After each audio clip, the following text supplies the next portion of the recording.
Hello, everyone. Welcome back to Carneades.org.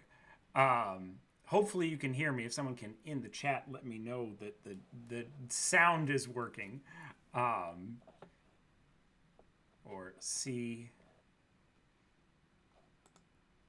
Hopefully, you can see what's going on. We have some people watching. Hopefully, you should be seeing a video of me creating for the What is Socialism, the Bernie face, but we'll see if the technology is working for me. So thank you all for tuning in. It is greatly appreciated. Wonderful. All right. Many people say they can hear. Fantastic. So I see some questions coming in already. I'm going to say a couple things at the top and then dive into questions. So first off, as I've said on previous live streams, because of the work that I do internationally in places that are very opposed to atheists and atheism broadly, I don't generally talk about my personal life here or these kinds of things. But that said, I will answer the first question that came in from Gear.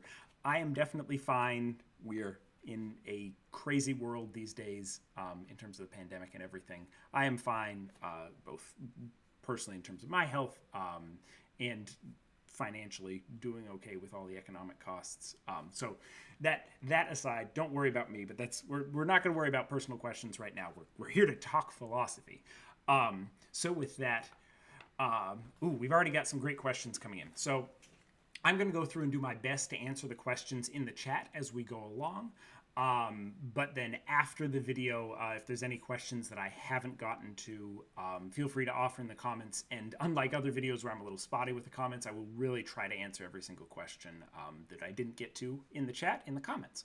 So first off, after the very kind question, I'm doing okay, thank you, is do I have a favorite philosopher? Ooh, that's a tough one. I have a lot of philosophers that I really like. Clearly, I am more geared towards skeptical philosophers. I love Socrates for a lot of reasons, both because he's such kind of an iconic character beyond just being a philosopher, of being someone that's kind of poking and prodding and being the Athenian gadfly and asking people questions to kind of try to draw out their own conclusions or their own contradictions that they have. So I love Socrates, but I also love Bertrand Russell for kind of his mix of doing a lot of work within the realm of logic, but also just such a wide-reaching amount of work in terms of making philosophy more accessible to a range of people, as well as just all the different things that he did in his life. So I think he's fascinating too. So a lot of people, those are two off the top of my head, but so many philosophers, so fantastic. What is Bernie doing here? He was the most recent face that I did. We're going to have a couple of kind of videos that play through as I'm chatting, but for the What is Socialism video, he was there. Next up, how do I refute Socrates' argument against democracy? I don't off the top of my head, I will admit, know exactly what Socrates' argument against democracy is. I know that broadly Plato thinks that we should have a republic. Plato has a lot of issues with his stuff. As I said, I love Socrates. I love a lot of Plato's earlier works where Socrates is more questioning. The Republic, I get a little iffy on. I think it's basically an issue that I want to bring up in a video someday, an issue of philosophers often try to construct their philosophy to explain the ability of someone to be a philosopher and either that be acceptable morally or be the best position in society. So Plato effectively has philosopher kings, and so Plato's society basically is a way for him to explain how, well, really doing philosophy is the best thing that you should do. Now, don't get me wrong, I love philosophy, but I'm a little suspicious that the kind of judges of this are, of what you should be doing with your life, are saying you should be doing exactly what I'm doing right now. It makes me a little worried. So that aside, I don't have Socrates' argument off the top of my head, but feel free to offer it as a separate part of a question or a simple version, and I can give you my thoughts. All right. If skepticism ever does get solved, what do you expect the answer will look like? Oh, and happy early Star Wars Day. Well, thanks, Benton Anderson. If skepticism ever does get solved, what do I suspect the answer will look like? I think that's a fascinating question. I think that a lot of work should be done within the realm of exploring non-classical logical systems. I think there's a number of problems with classical logic that manifest themselves in the liar's paradox writ large and all the things I've done on that kind of stuff. And I think there may be a root. Non-classical logic is a very interesting realm of study, but it's also something that hasn't gotten as much study as I think it should. I think if there were more study done in something like that, we might arrive at a logical system that can deal with some of those logical contradictions that arise from a statement as simple as this statement is false. And that might help us move past and move on to being able to build in axioms that at the very least are non-contradictory. I don't know if we're ever going to get axioms that can kind of be foundationally proved in and of themselves, but I'm worried if our entire logical system is based on something that seems to have inherent contradictions in it. So thank you. What is my take on post-positivism? As in post-logical positivism is what I'm going to guess that is, but feel free to offer your thoughts below. So broadly, logical positivism is a group of people that have the wonderful idea that we can kind of prove everything, or that all of our statements can be empirically justifiable, and things that aren't empirically justifiable are meaningless or problematic. The inherent problem with that, as Quine famously points out in Two Dogmas of Empiricism, is that statement itself can't really be empirically justified. And philosophy takes something of a linguistic turn. So I don't know exactly what you mean by post-positivism, but broadly, I think the linguistic turn in philosophy, where philosophers, particularly analytic philosophers, look more at kind of philosophy of language and have delved kind of into that, is interesting. I think that it's helpful in some ways. It points out some of the kind of issues broadly with the idea of positivism, that you can build everything up from kind of just empirical observations. But it also has made philosophy a little bit the study of what does this word really mean, which I think can be fun sometimes. I think it can also be challenging and make philosophy feel a little bit more divorced from real life. Thank you, King Matthew, the Destroyer of Worlds. I'm glad that I helped you make it through philosophy classes. What do I think about sweatshops? Fascinating question. It's a very broad concept to cover of what is a sweatshop even. But broadly, if we're thinking of what do I think about maybe labor regulations of should we, so you can have kind of an economic / philosophical argument of do we need minimum labor standards? Well, minimum labor standards are things that will be challenging for your strong capitalists to pay the workers, and it'll decrease efficiency. But it's also going to be a situation where, in theory, you're increasing the broad social good. So I think that a challenge of economics that philosophy can bring against it is the way that benefit is measured, particularly in terms of economic benefit. I think that when Mill and the like of other utilitarians that kind of form the foundation of economics thought about it, they weren't thinking that one individual, a capitalist or someone that owns kind of the structures, the capital, could get so much benefit from something that it would outweigh a lot of other people getting a cost or bearing a cost for that. So I think that the reason perhaps that sweatshops could be problematic from even a utilitarian standpoint or a kind of strong economic consequentialist standpoint is something around arguing that economists are bad at measuring value to individuals, and that value to society isn't something we really care about when we think that one person on one end of the income spectrum can get a huge amount. But I'm not sure.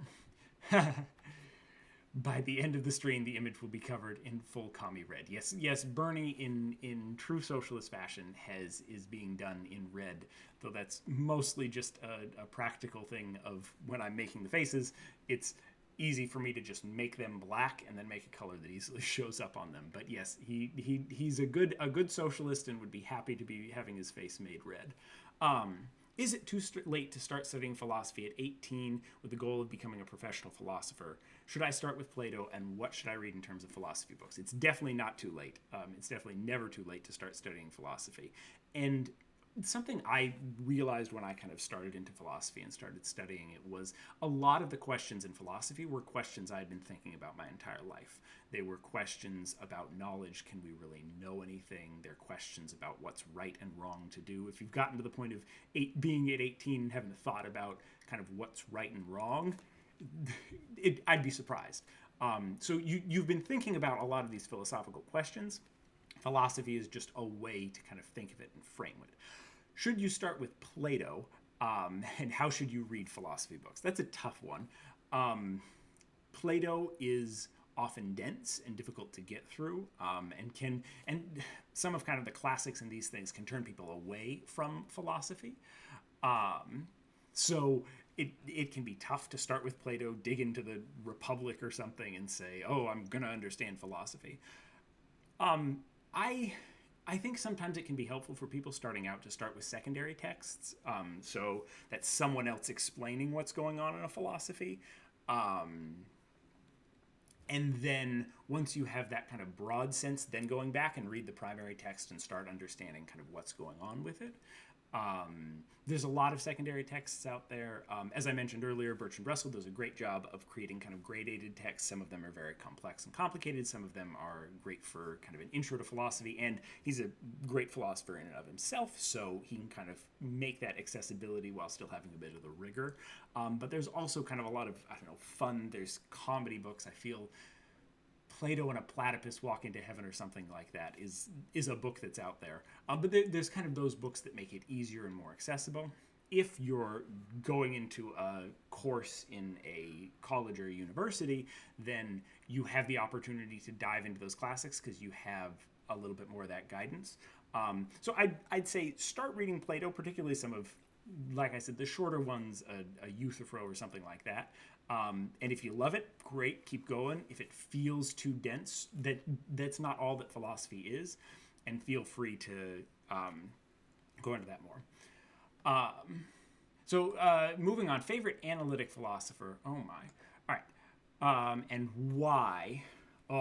Favorite analytical philosopher. So like I said, for more recent philosophers, I love Bertrand Russell. I think so I don't just talk about Russell, favorite living philosopher, I think Kripke is fascinating. I think Kripke's story is amazing of kind of some of the things that he did early in his life, and his work on modal logic is very, very interesting and very revolutionary. So I have a bit of a bias being someone that really loves the logic side of philosophy and those things. I, of course, love Russell with his books on logic, Principia Mathematica, and these things, but also Kripke with his works on modal logic and things like that. So I do like them, but I love Russell because he has that kind of broad expanse of, he's not just doing revolutionary things in logic, he has opinions on everything, and he lived so long he was able to express his philosophy on a lot of things.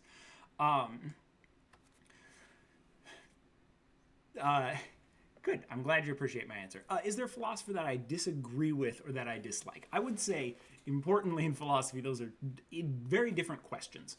A philosopher that I inevitably end up disagreeing with is William James.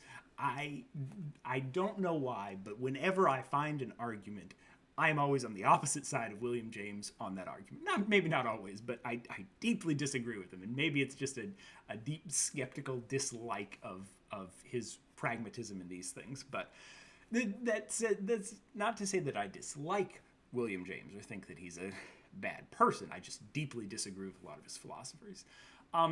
Philosophers that I dislike, I think I get frustrated by some, not all, some kind of apologists that are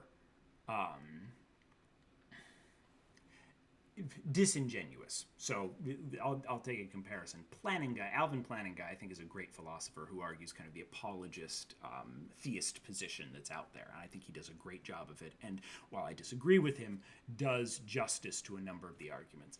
I think you can get deep into that place where people are what Socrates might call more kind of sophists, where people are just trying not to pursue truth, but trying to argue with you to make you feel bad or use a lot of logical fallacies to do that. So those people that often call themselves philosophers, I dislike and get frustrated with.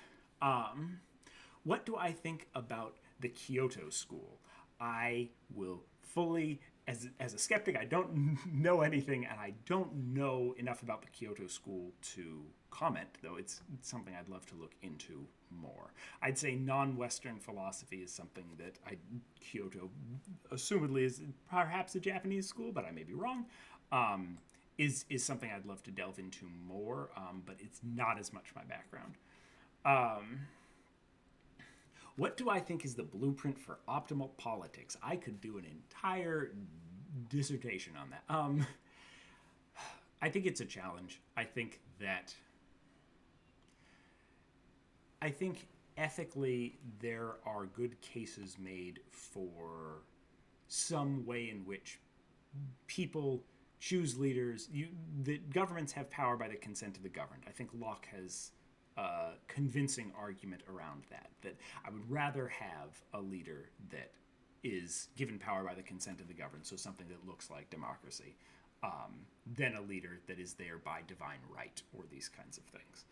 That said, I think democracies run into a number of problems. You have the need for kind of a constitutional democracy that protects the rights of the minority against oppression of the majority, while you also have the problems of insufficiently informed populace. You run into all sorts of issues of who are they really voting for? Are they voting based on their feeling or their gut, or based on real public disagreement, or these kinds of things around actual policy?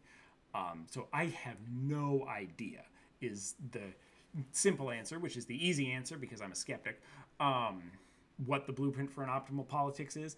I think that I can say that certain types of politics or certain political systems, I might say probably are worse than others, and I can probably poke holes in a number of political systems.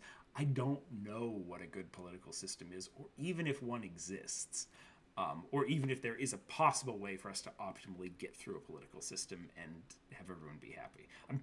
If anything, I'm skeptical that one exists at all.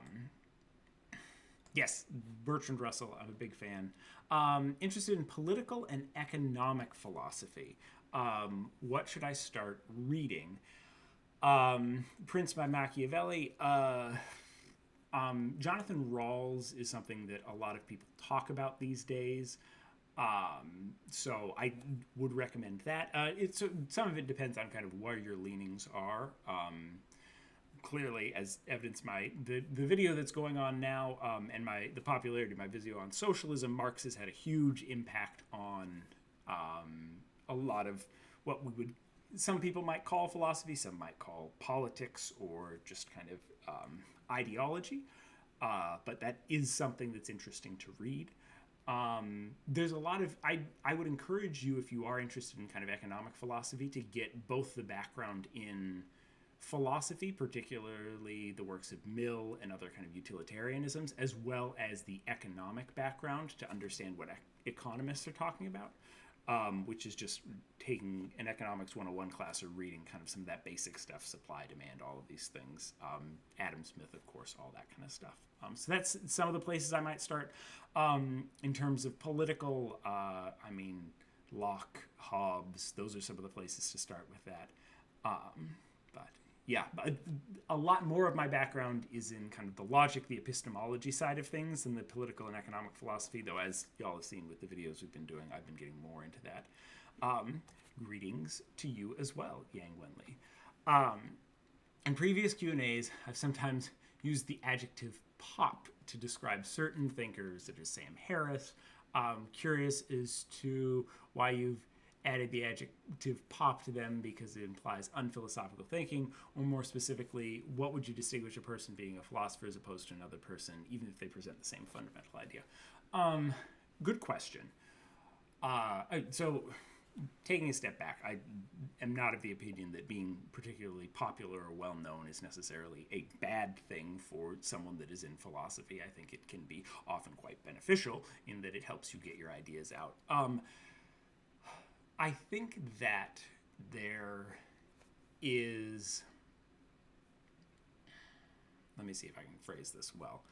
I think that sometimes philosophers are. I think there's a line to be drawn between sophists and philosophers, and I think this is one of the reasons that I love Socrates. I think there's a line to be drawn between people that will do whatever they can to convince you of a point, even if it means kind of using logical fallacies and that. And I'm not saying that Sam Harris fits into this, but I do think that there are those both on either side of kind of the spectrum of the theist-atheist arguments that will do these things that I get frustrated at watching, that feel like it's an ad hominem attack, or it's a not a good, strong, kind of rigorous logical argument. It's you're attacking their character, you're attacking something that is going to distract people from the actual argument, and that makes me frustrated. And so those people I feel fit more into the pop. I think Sam Harris has some actual real philosophical arguments. And so I don't mean to make that kind of diminutively, but I would say that be careful of, there are a lot of people out there who present arguments that are bad arguments because they have a goal in mind, and they may present a bad argument just because it's a bad argument, or it may be kind of a disingenuous one. So I would watch out for that. Like I said, I don't know necessarily if I don't know if everything that Sam Harris says fits into that, but I think a lot of people that kind of write those kinds of books, sometimes they can just be making philosophy more accessible. Sometimes they can kind of be trying to point you in a very specific direction, perhaps by making poor arguments. Please suggest to me introductory books for modal logic and how to proceed. Yikes. It is challenging to get good books on things like modal logic and some of the higher order logics. There are very few resources out there. It's one of the reasons that I like creating my series on kind of the 3 months of modal logics. A great place to start is places like the Stanford Encyclopedia of Philosophy. If you go to their entries on particular modal logic, so if you're looking at deontic logic or temporal logic, their deontic logic section is very exhaustive. And even if that's not exactly what you're looking for, they will have great citations that you can look at and get a sense of what books they're drawing from. So that would be the direction I would point you. Good. We're back to Socrates' argument on democracy. But I just lost my spot. Goodness. Thank you for all of your questions and everything that's coming in. Basically, if you were with 100 people on a ship, you would choose the most experienced ones to control it. Right. So this is a little bit what I was saying of Plato being like, you would pick the philosophers, the philosopher kings. I think it's, if anything, it's a case towards something more of a representative democracy, though clearly that has its own set of problems than a direct democracy. You could say, yes, you would pick the most experienced ones to control it, but who would pick them is perhaps the challenge. Should you have everyone vote to pick them, or should you pick them by who has the most money, who descended from the previous steerer of the ship, these kinds of things.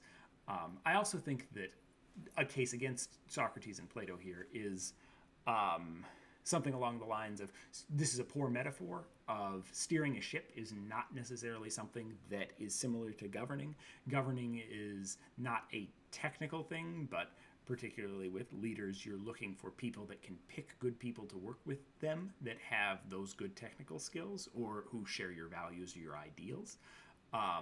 Whereas steering a ship, you just need someone to be actually physically good at steering a ship, not someone to pick the person that's going to be good at steering a ship. So that might be a way to get some of that nuance in there. But if anything, it feels to me like that argument points towards just representative democracy over direct democracy, which I think you can make a case for. What is my opinion of Thomas Paine? A challenging question. I don't know enough about Thomas Paine. This is always the tough thing, because when I make videos, I can do all the research ahead of time, but when I just get thrown out a particular figure in history, I don't have enough sense of any of his kind of philosophy and his philosophical arguments to give you a sense of my opinion of him. But if you in the comments offer me a good argument from him or an idea, I can give you my first take on it. Speaking of intense questions, why are materialism, idealism, and neutral monism considered to be attributive monism and not substance monism, while they clearly state that there is only one fundamental substance? Interesting. I don't know who is making that claim that they're considered to be attributive monism and not substance monism. It could be me in my series, in my video on monism. I would have to re-dig back into the differences between neutral versus attributive monism to give you a better answer, and I don't want to tell you something that's incorrect right now. But feel free to throw that question to me, as well as the question on Thomas Paine or any of these others that I'm kind of bunting on, in the comments below this video, and I will answer all the comments, unlike some of the other videos. So feel free to throw that out. Great. Hello, new to philosophy. Where do you start in philosophy, and what should you read? All the works of major philosophers. So, like I said a little bit earlier, to a similar question, I would say start with things that you're interested in. So I would think philosophy is huge. Philosophy deals with politics and economics and value, but it also deals with knowledge and information. It deals with logic and arguments and things that verge on math. It deals with ethics, what's right and wrong. It deals with metaphysics, things that exist. It deals with so many different things. So I would say, what of all of those things feels like the most interesting to you? The Map of Philosophy video, if you haven't seen it, has a lot of that kind of stuff. Check it out to get a sense of what is the universe of philosophy. What are all the different things? And then once you have a sense of what you're interested in, then you can kind of start with a thread of, okay, I'm interested in logic, so I want to read these particular philosophers, or I'm interested in ethics, so I want to read these particular philosophers, or these particular works of an individual philosopher. So that would be where I would say to start. If you start reading, I don't know, Descartes, and you get like, oh, this is really dense, this is hard to get through, I don't quite understand what he's talking about here. As I encouraged before, secondary sources are not a bad thing. Feel free to start in kind of a secondary source, someone that's talking about what that philosopher said, to get your feet wet a little bit, and then dig into the primary source later, is what I would say. So I would say first, figure out what area of philosophy you're interested in. If you're interested in all of them, that's great. And then based on that, pick some of the philosophers that might fit that well. Is there a field such as metaethics that deals with meta-normativity? What is normativity? Do normative systems have truth value? And can any normative system determine what ought to be? I don't know if I understand perfectly what you're talking about, but let me give it my best shot. So broadly, ethics deals with what is right and wrong. Metaethics deals with kind of what kinds of things are right and wrong. Are they the kinds of things that are objectively completely true? Are they the kinds of things that we have constructed out of societal values? These kinds of things. Philosophers usually use the word normative to refer to ethics. So I don't quite know the distinction that you're making here between kind of ethics and normativity.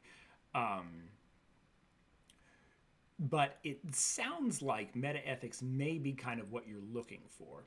Whether or not those normative systems or cultural norms have any truth value is going to be something that metaethics is going to talk about. It just may be a certain part of metaethics that deals with cultural relativism is often used as a pejorative term, but those systems that are just looking at kind of what everyone thinks and whether that can have truth value. So if that's what you're talking about, kind of coherentist systems of truth might be something to look into, or some of those, I would say, non-cognitivist ethics that fit into that meta-ethical category might be interested in. Oh, once again, going to throw out a word that I do not know off the top of my head. What do I think about accelerationism? I think I should research it and do a video on it because it sounds fascinating, but I have no idea. An easier question to answer. How about that? How do you decide what main branch of philosophy is the right one for you? This is great. So we can split philosophy in a couple different ways. We can split philosophy broadly in terms of thinking about what you're talking about or what you're researching. So this is something like the difference between metaphysics, epistemology, and ethics. Or you can think about it in how you're researching and how you're digging into it, such as kind of the difference between an analytic philosopher, a continental philosopher, an Eastern philosopher, and these kinds of things. So depending on what you mean by branches, this could have a couple different answers. But if you're talking about kind of the big content branches of ethics versus epistemology versus metaphysics, I'd say try some things. If you're the kind of person that likes to dig into time travel paradoxes and what things really are, then metaphysics fits you better. If you're the kind of person that wants to push on someone and say, but how do you know that you know that? Epistemology fits you better. If you care about what's right and wrong, many of us probably do, but if that's something that you want to study, the broad sphere of ethics and kind of political philosophy fits that better. In terms of kind of the analytic versus continental versus Eastern, that at the end of the day, people are often educated in one of those traditions and kind of follow that along. And so it's probably more just coming from a place of personal bias than anything, not from a place of like, this is what we think is the right thing to do. Or this is a good match for an individual or someone else. I would say start reading something, see if you like it, or start communicating with people in a particular kind of group of philosophers. See if their kind of philosophy is something you get along with. And if it's not, then try something else. That would be broadly my pitch. But also kind of look into those, if you're thinking of content-wise, look into those big branches, see what feels right, and remember that metaphysics is a giant kind of topic. So even if one particular kind of metaphysics doesn't appeal to you, another one probably will. What are my thoughts on Berkeley? I would say, so Berkeley, and watch me do myself shame if I am not aware of this, but Berkeley's an idealist. He's a philosopher who basically, idealism is saying that everything's kind of thought. Yeah, George Berkeley. Okay, I'm just making sure I'm not giving you bad information.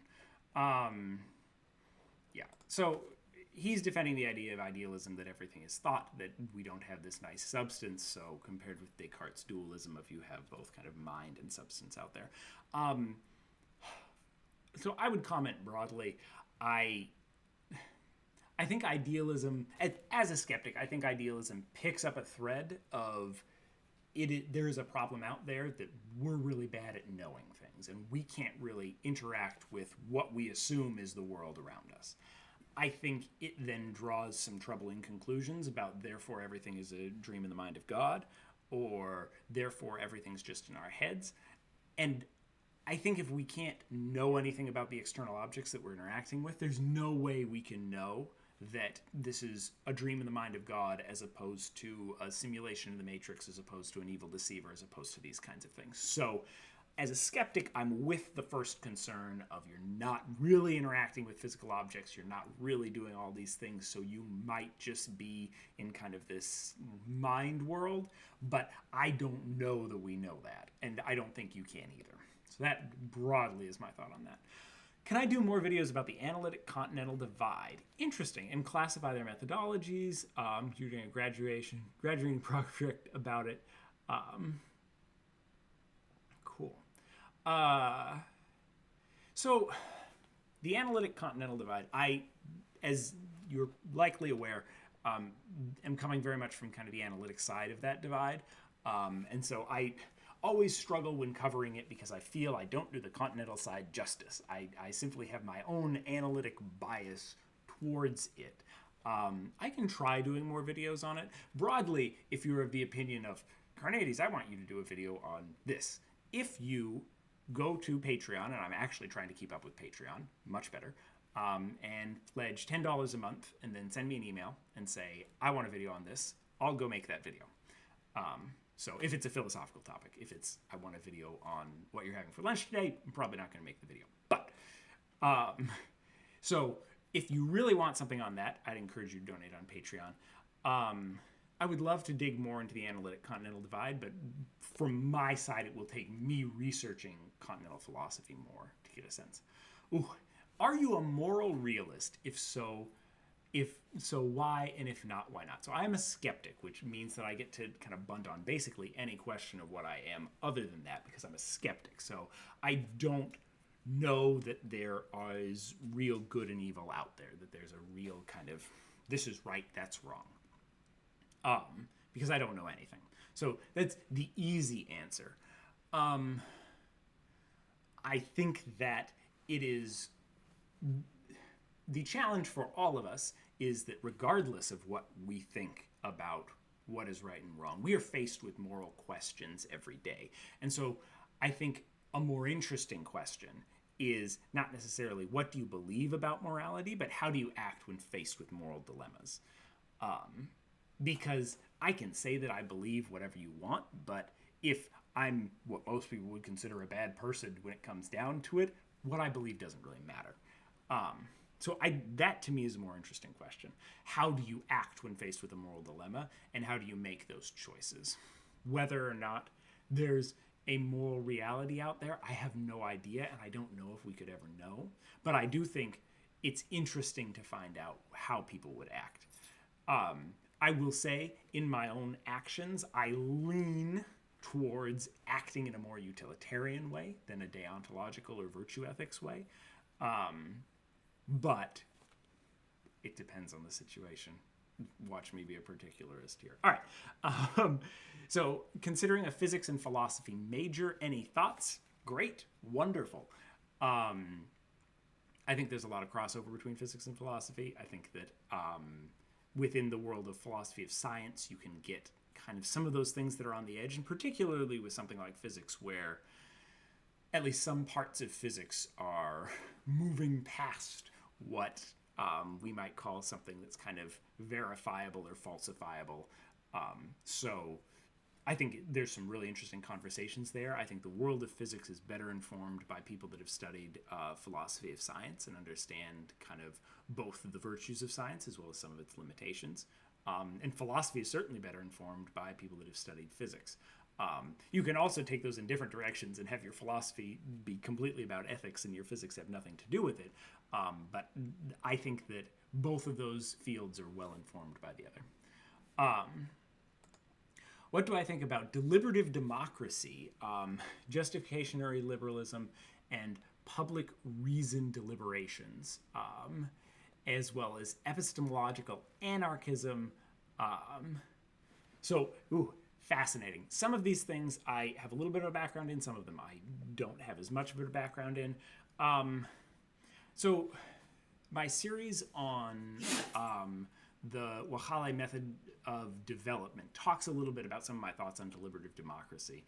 I think that both there is a problem with someone that just says, we need more democracy to fix a problem, because it seems to me that things like education are also important kind of pre-existing conditions to have some of those discussions.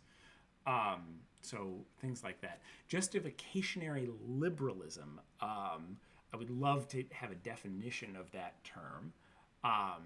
And public reason deliberations, I don't know exactly what that means, but I can hazard a guess of broadly, should we have people debating in public to come to conclusions, and should kind of reason be guiding us through our deliberations through public debate? I think there's a case for them. I think that so much of it depends on the forum that you're doing it in. I think it can easily devolve into something that is not based in reason, but something that's not based in logic.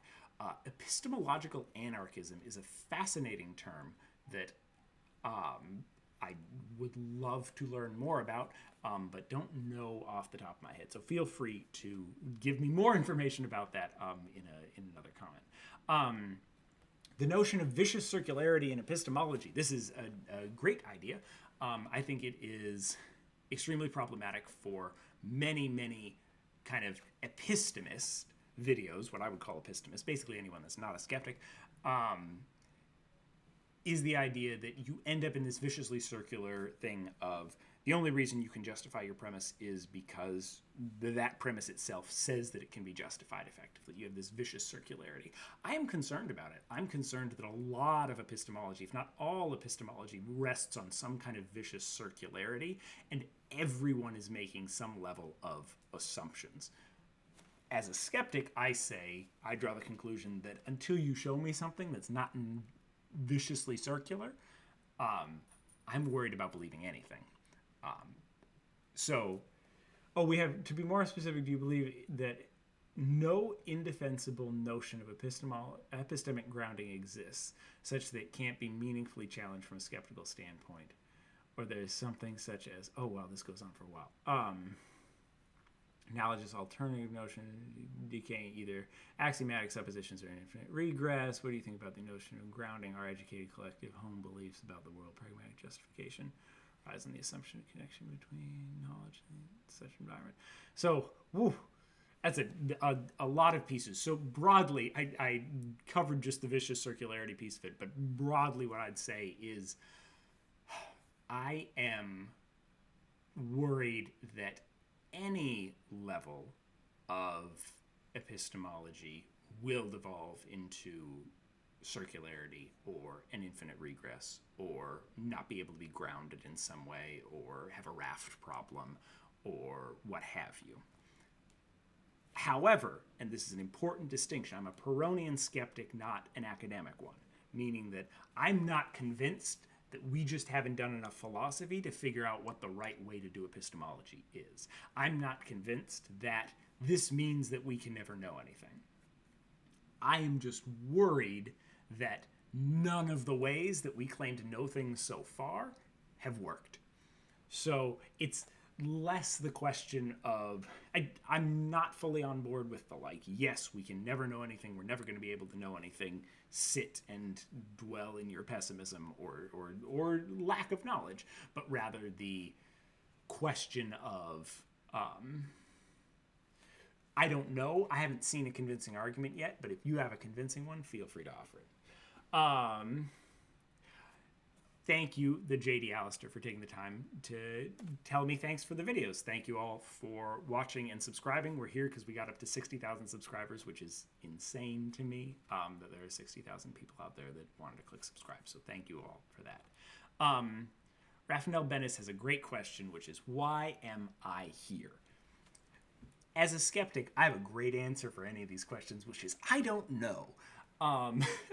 But broadly, I think sometimes people come into philosophy with questions like this, like, why am I here?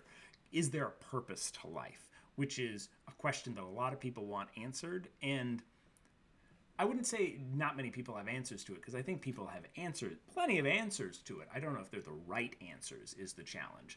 So the question for you is, are you looking for someone to give you any answer? Someone can give you an answer. You're here to serve my will and to work in these minds that I have. Or you're here to follow this book that I have. Or you're here to be a philosopher and pursue knowledge, with our earlier conversation of philosophers frustratingly always seeming to carve out a space for philosophy being the right thing that everyone should always do. So I think there's a lot of answers to that question. I'm unconvinced by all of them.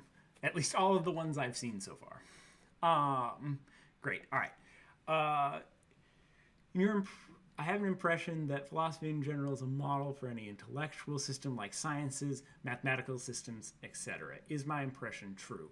So I would say that what philosophy has going for it is that it was where a lot of those systems started. So as I mentioned at the beginning of kind of my map of philosophy video, there's a reason everyone still gets a PhD, a doctorate in philosophy of mathematics, of science, of these things. It's because everything used to be thought of as philosophy. Philosophy came up with kind of education and academics, hence the academy and all such things, were come up with by philosophers. And so that was just a house for all of kind of the knowledge and information. And then as time went on, we split those things out into separate sciences or disciplines and all of these things. And so philosophy in many ways is something of the model for that.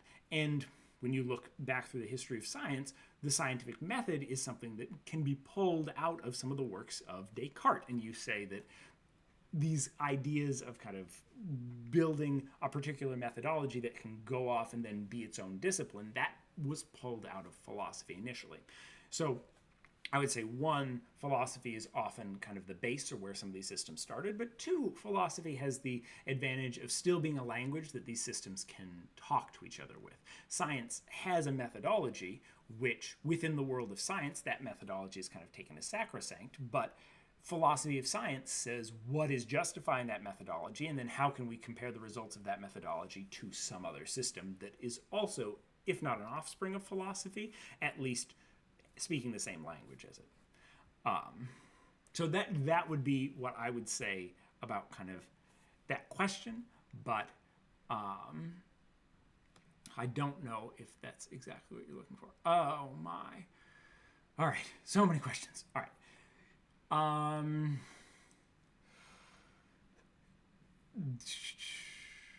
What are my thoughts on Zizek?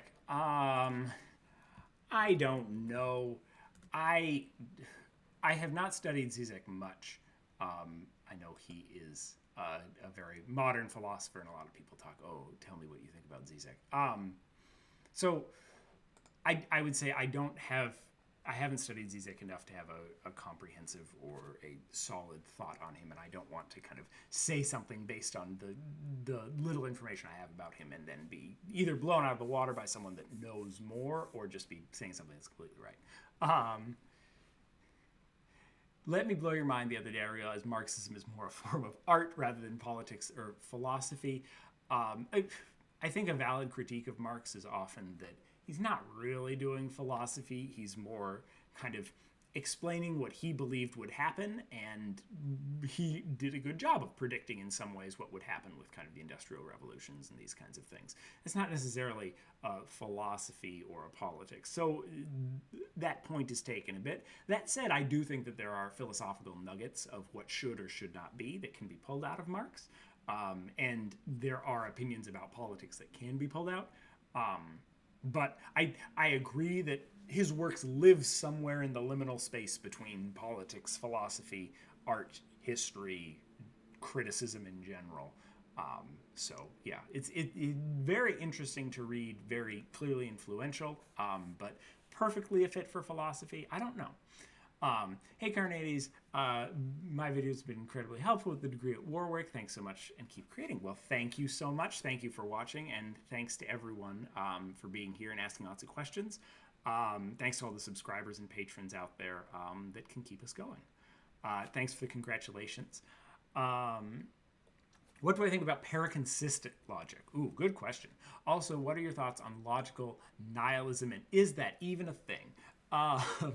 So, as I said a little bit earlier, I think that there's a lot more study to be done on kind of non-classical logics that fit into the vein of not agreeing with kind of our classical axioms of what logic is.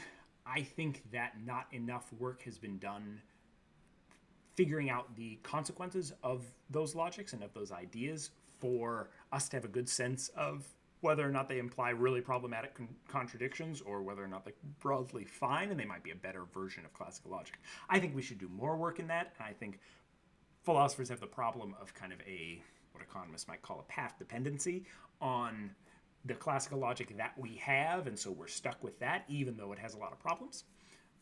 What are my thoughts on logical nihilism? I don't know if that's a thing.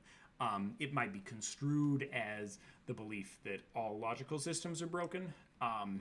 Once again, as a more Pyrrhonian than academic philosopher, I wouldn't be convinced that all logical systems are broken, but I'm equally not convinced that we have a perfect logical system yet.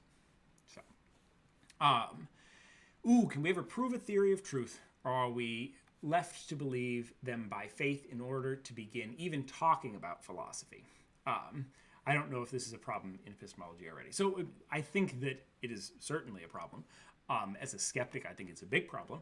I think that it's problematic that we can't kind of prove whatever we want to believe from the ground up without taking some kind of axiom on faith. I don't think, though, and I'm not convinced that means we can't even start talking about philosophy. So my kind of skepticism, I call it indirect skepticism, is based on kind of indirect proofs or proofs by contradiction, which is the idea that I don't need to believe anything to talk about what you think. So I think as a philosopher, I can go and talk about what other people think, show that they lead to a contradiction, and still have the conversation about philosophy, but not necessarily be saying I have a solid theory of truth that I can build stone by stone my entire philosophy on top of. That said, if you're in the place where you want to build a philosophy from the ground up, you're going to need something that looks like an epistemology or theory of truth to build it on top of. There are lots of people that'll offer them. As a skeptic, I'm worried. When did I realize I was an indirect skeptic? That's a great question. I think it was when I read arguments that showed that even the cogito could be doubted. I think that if you want to dig into skepticism and epistemology, read Descartes, a famous anti-skeptic, because he does a good job of making some of those kind of skeptical arguments himself, because he's trying to provide the best that a skeptic could be. And so when I read that and read the cogito, I was like, wow, there's all sorts of problems with Descartes after he gets to the cogito, and his clear ideas and his eventual proof of God, I think, are really problematic. But the basic idea of I think, therefore I am is really powerful. And I think reading arguments against that show ways that we can doubt even that were some of the things that made me think, wow, if we can doubt that, we can doubt anything.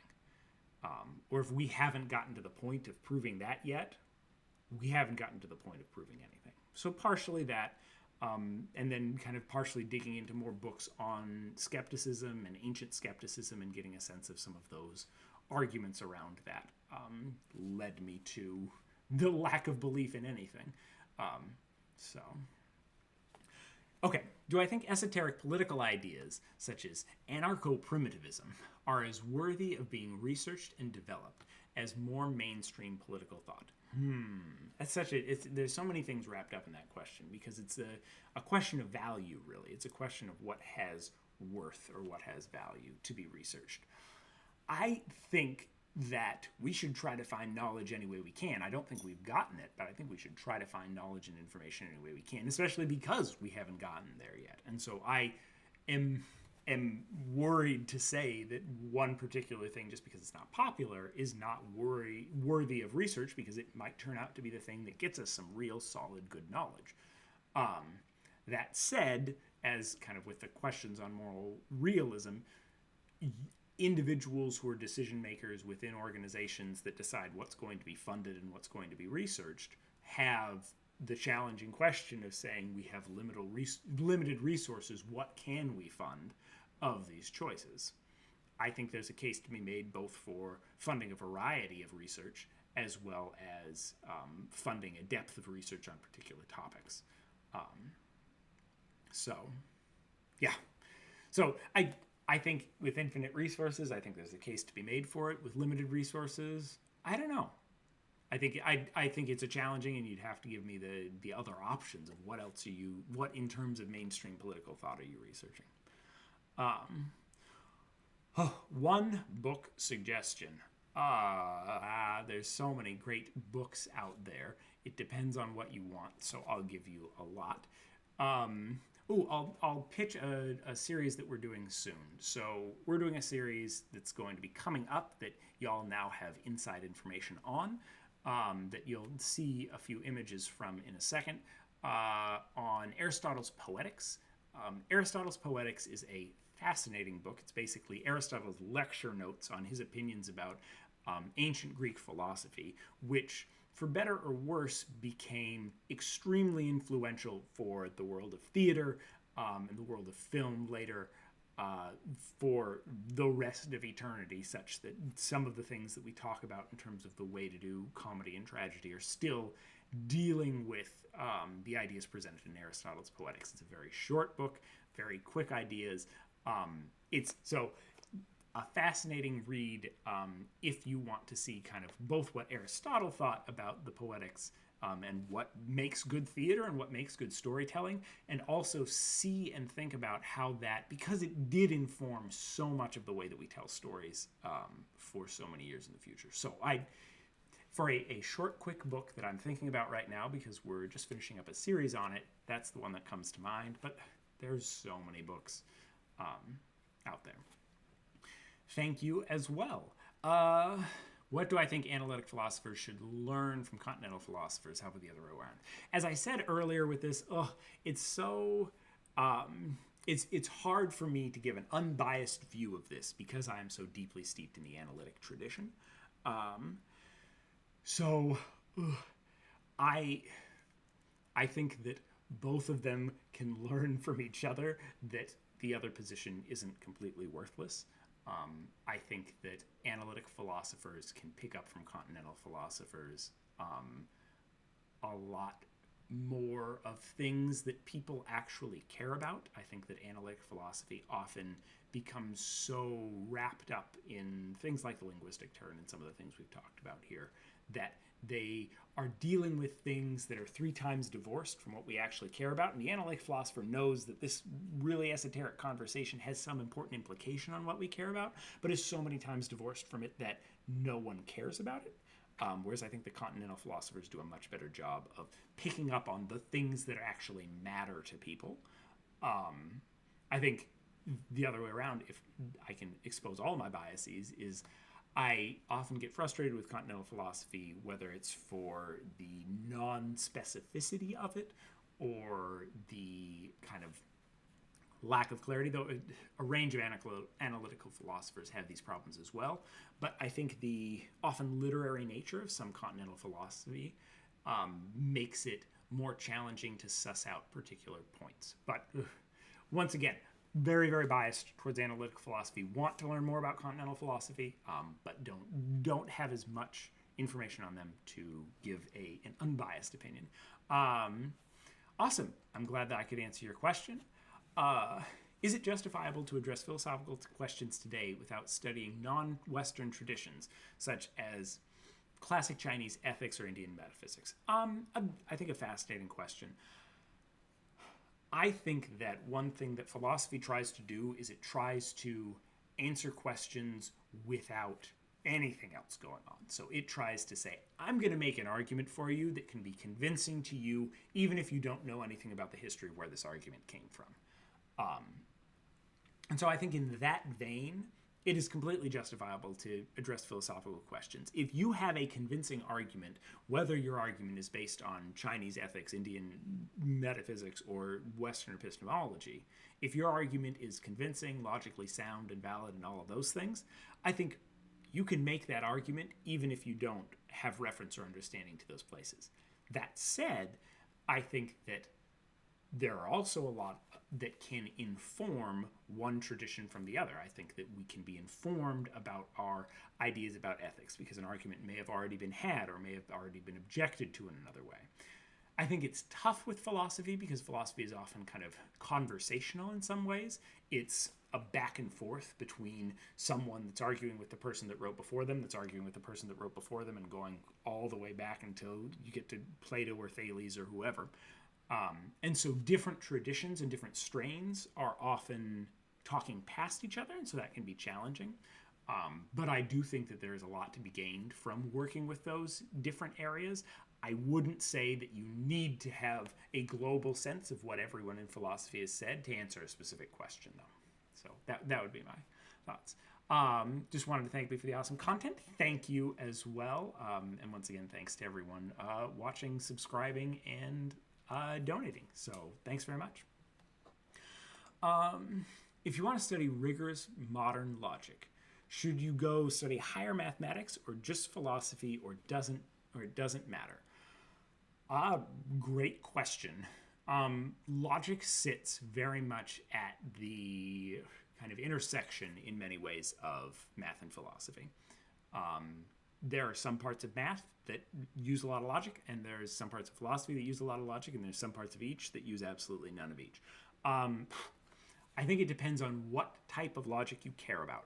So if you care about something like modal logic, particularly like deontic logic, epistemic logic, doxastic logic, temporal logic can verge into computer science. But those kinds of things, they fit solidly within the realm of philosophy. We're talking about possible worlds. We're talking about kind of all these big ideas that don't always fit perfectly within mathematics.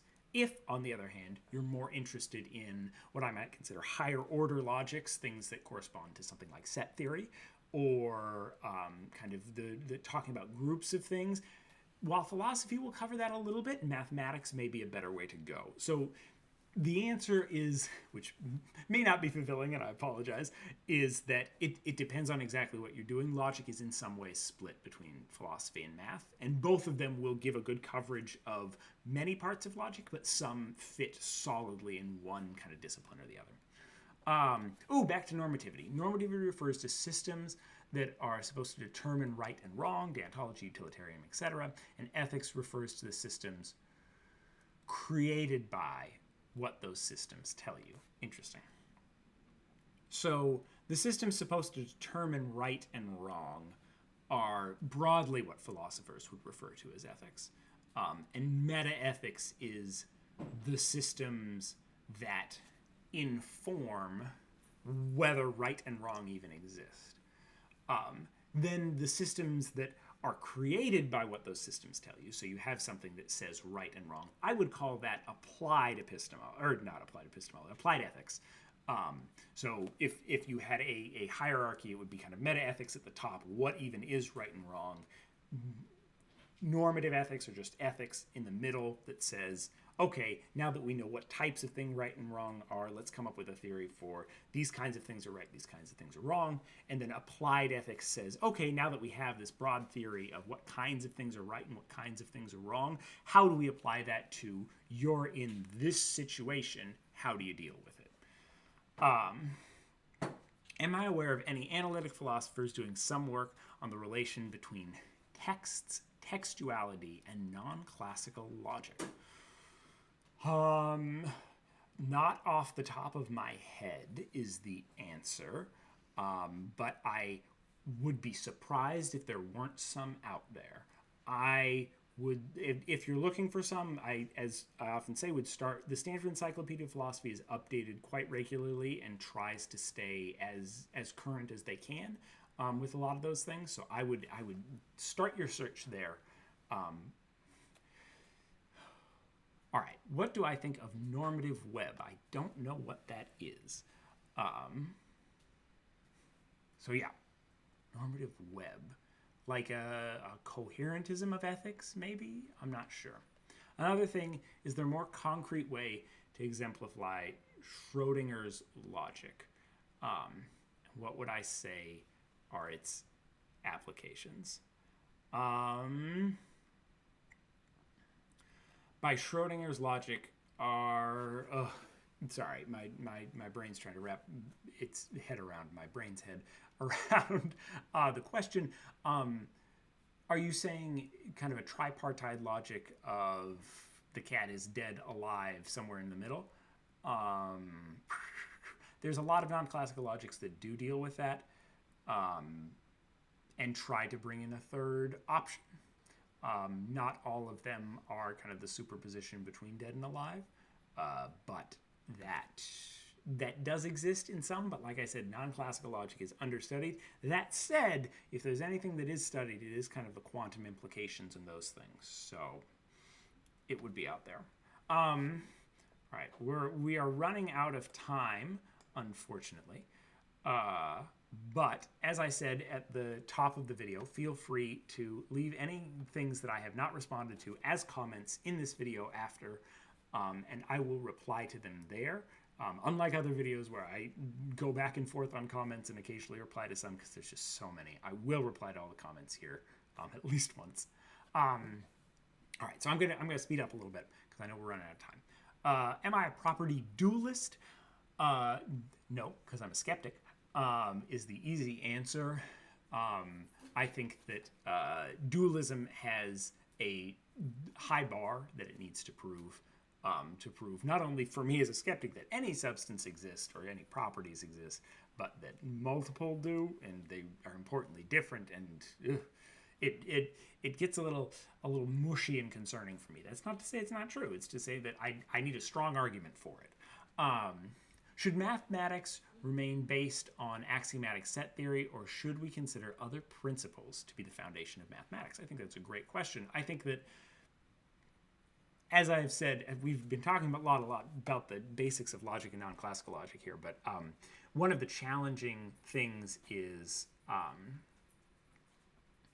with axiomatic set theory, as with anything based on classical logic, is it's going to have all the problems that classical logic brings with it. I think that axiomatic set theory as a broad idea can be the basis for mathematics. I think that some of the challenges with it are that it is inherently based on classical logic. I think that there may be a non-classical logic that might be a better basis for axiomatic set theory that would then better set up mathematics, but I'm not sure. And I also am not well versed in all the alternatives to kind of axiomatic set theory. Can I do a video on the philosophy of time travel? I would love to. I think I have. I suppose I don't really have ones on time travel. I have some on the unreality of time. But yeah, definitely. If you want it sooner rather than later, hit me up with a $10 a month donation on Patreon. If you're willing to wait, it's definitely something that's on my list. What do I think about Unger's nihilistic account of vagueness?